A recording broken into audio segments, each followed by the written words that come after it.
ಸುಧಾಕರ್ ಅವರು, ಕುಮಾರ ಬಂಗಾರಪ್ಪ ಅವರು, ಡಿಟೇರಿಸರು, ಸುಧಾಕರ್ ಅವರು ನೀವೇ ಬದಲಾಗಬೇಕು ಅನ್ನುವಂಥದ್ದು ಹೈಕಮಾಂಡ್ ದೂರು ಕೊಡ್ತೀನಿ ಅನ್ನುವಂಥ ಆರೋಪವನ್ನು ಕೂಡ ಮಾಡಿದ್ದಾರೆ. ಚುನಾವಣೆ ಪ್ರಕ್ರಿಯೆ ಹೇಗೆ ನಡೆದಿದೆ ಅನ್ನೋದನ್ನ ತಮ್ಮ ಮೂಲಕ ಗೌರವಾನ್ವಿತ ಎಲ್ಲ ಹಿರಿಯರಲ್ಲಿ ತಿಳಿಸೋದಕ್ಕೆ ನಾನು ಇಚ್ಛೆ ಪಡ್ತೇನೆ. ನಾನು ರಾಜ್ಯದ ಅಧ್ಯಕ್ಷನಾಗಿ ಯಾವುದೇ ಜಿಲ್ಲೆಯ ಅಭಿಪ್ರಾಯವನ್ನು ಕೂಡ ಕೊಟ್ಟಿಲ್ಲ, ಕೊಡೋದಕ್ಕೆ ಅವಕಾಶನೂ ಕೂಡ ಇಲ್ಲ. ಕೇಂದ್ರದಿಂದ ನಮ್ಮ ಕ್ಯಾಪ್ಟನ್ ಗಣೇಶ್ ಕಾರ್ಣಿಕ್ ಅವ್ರನ್ನ ಚುನಾವಣೆಯ ಒಂದು ಜವಾಬ್ದಾರಿಯನ್ನು ಅವ್ರಿಗೆ ಕೊಟ್ಟಿದ್ರು. 13 ಜನ ಅಬ್ಸರ್ವರ್ಸ್ನು ಕೂಡ ನೇಮಕ ಮಾಡಿದ್ರು, ವೀಕ್ಷಕರನ್ನ. ಪ್ರತಿಯೊಬ್ಬ ವೀಕ್ಷಕರಿಗೂ ಕೂಡ 3 ಜಿಲ್ಲೆ ಜವಾಬ್ದಾರಿಯನ್ನು ಕೂಡ ನೀಡಲಾಗಿತ್ತು. ಪ್ರತಿ ಜಿಲ್ಲೆಗೂ ಕೂಡ ಚುನಾವಣಾಧಿಕಾರಿ, ರಿಟರ್ನಿಂಗ್ ಆಫೀಸರ್ ಮತ್ತು ಕೋ ರಿಟರ್ನಿಂಗ್ ಆಫೀಸರ್ ಕೂಡ ನೇಮಕಾತಿ ಆಗಿದೆ.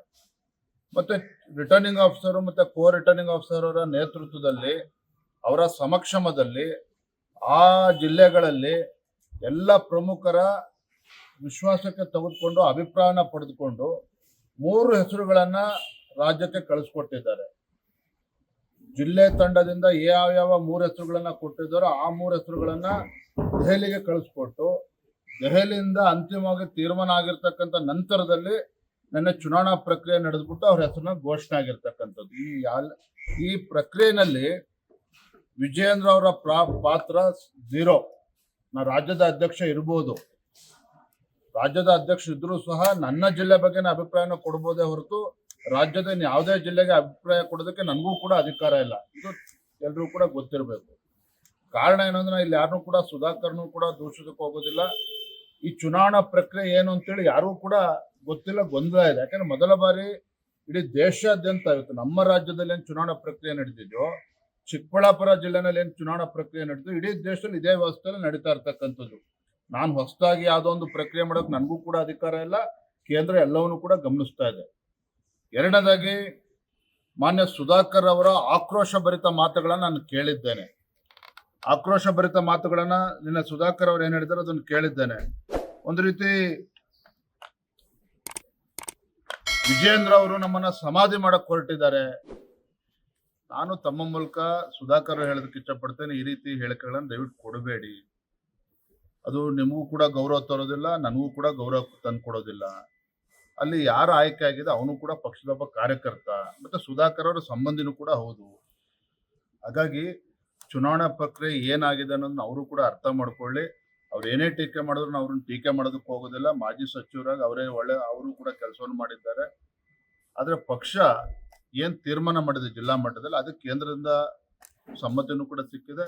ಅದನ್ನ ನಂದು ಯಾವುದೇ ರೀತಿ ನನ್ನ ಮೂಗು ತೋರ್ಸಕ್ಕಂತ ಕೆಲಸ ಆಗಿಲ್ಲ. ಹಾಗಾಗಿ ಈ ರೀತಿ ಹೇಳಿಕೆಗಳನ್ನು ಕೊಡ್ತಕ್ಕಂಥದ್ದು ಖಂಡಿತ ಇದು ಪಕ್ಷಕ್ಕೂ ಕೂಡ ಗೌರವ ತಂದ್ಕೊಡೋದಿಲ್ಲ, ಅವ್ರಿಗೂ ಕೂಡ ಗೌರವ ತಂದ್ಕೊಡೋದಿಲ್ಲ. ಹಾಗಾಗಿ ಅವ್ರು ಏನು ವಿಜಯೇಂದ್ರ ತಿದ್ಕೋಬೇಕು ಅಂತ ಹೇಳಿದ್ದಾರೆ, ನಾನು ಆ ಥರ ಏನು ತಿದ್ಕೋಬೇಕು ಅಂತ ಅವ್ರ ಅಪೇಕ್ಷೆ ಇದೆ, ಅವರೆಲ್ಲ ಬೇರೆ ಎಲ್ಲರೂ ಅಪೇಕ್ಷೆ ಇದೆ. ನನ್ನ ತಿದ್ಕೊಳ್ತಕ್ಕಂಥದ್ದು ನಾನು ಕೂಡ ಅದನ್ನ ಮಾಡ್ತೇನೆ. ಸುಧಾಕರ್ ಕೂಡ ಭೇಟಿ ಮಾಡ್ತೇನೆ. ಅವ್ರು ಯಾವ ರೀತಿ ನಾನು ತಿದ್ಕೋಬೇಕು ಅಂತ ಹೇಳಿ ಅವ್ರ ಅಪೇಕ್ಷೆ ಇದೆ, ಅದ್ರ ಬಗ್ಗೆ ನಾನು ಕೂಡ ತಿದ್ಕೊಳ್ತೇನೆ. ಆ ರೀತಿ ಮಾತನಾಡ್ಬಾರ್ದು. ನಾನು ಹೇಳಿದ್ನಲ್ಲ, ನಾನೊಬ್ಬ ರಾಜ್ಯದ ಅಧ್ಯಕ್ಷ, ಇದೇನು ಮಂತ್ರಿ ಸ್ಥಾನ ಅಲ್ಲ. ನಾನು ಮನೆ ಮಾಟ ಬಿಟ್ಟು ಕೆಲಸ ಮಾಡ್ತಾ ಇದ್ದೇನೆ, ಪಕ್ಷ ಸಂಘಟನೆ ಮಾಡ್ತಾ ಇದ್ದೇನೆ. ಇದು ಪಕ್ಷ ಅವ್ರ ಸ್ವತ್ತು ಅಲ್ಲ, ನನ್ನ ಸ್ವತ್ತು ಅಲ್ಲ. ಲಕ್ಷಾಂತರ ಕಾರ್ಯಕರ್ತರು ಪಕ್ಷಕ್ಕೋಸ್ಕರ ದುಡಿತಾ ಇದ್ದಾರೆ. ಹಾಗಾಗಿ ಇದು ಪಕ್ಷ ನನ್ನ ಸ್ವತ್ತು, ನಾನು ಮುಂದೆ ಮುಖ್ಯಮಂತ್ರಿ ಆಗ್ಬೇಕು, ಇದನ್ನ ಕಣ್ಮುಂದಿಟ್ಕೊಂಡು ಪಕ್ಷ ಸಂಘಟನೆ ಮಾಡ್ತಾ ಇಲ್ಲ. ಆ ರೀತಿ ಹಗುರವಾಗಿ ಮಾತಾಡ್ತಕ್ಕಂಥದ್ದು ಅವ್ರಿಗೆ ಶೋಭೆ ತರೋದಿಲ್ಲ. ಖಂಡಿತ ಆ ರೀತಿ ಮಾತನಾಡಬಾರ್ದು ಅಂತೇಳಿ ತಮ್ಮ ಮೂಲಕ ಆಗ್ರಹ ಮಾಡ್ತಾ ಇಲ್ಲ, ವಿನಂತಿ ಮಾಡ್ತಾ ಇದ್ದಾರೆ.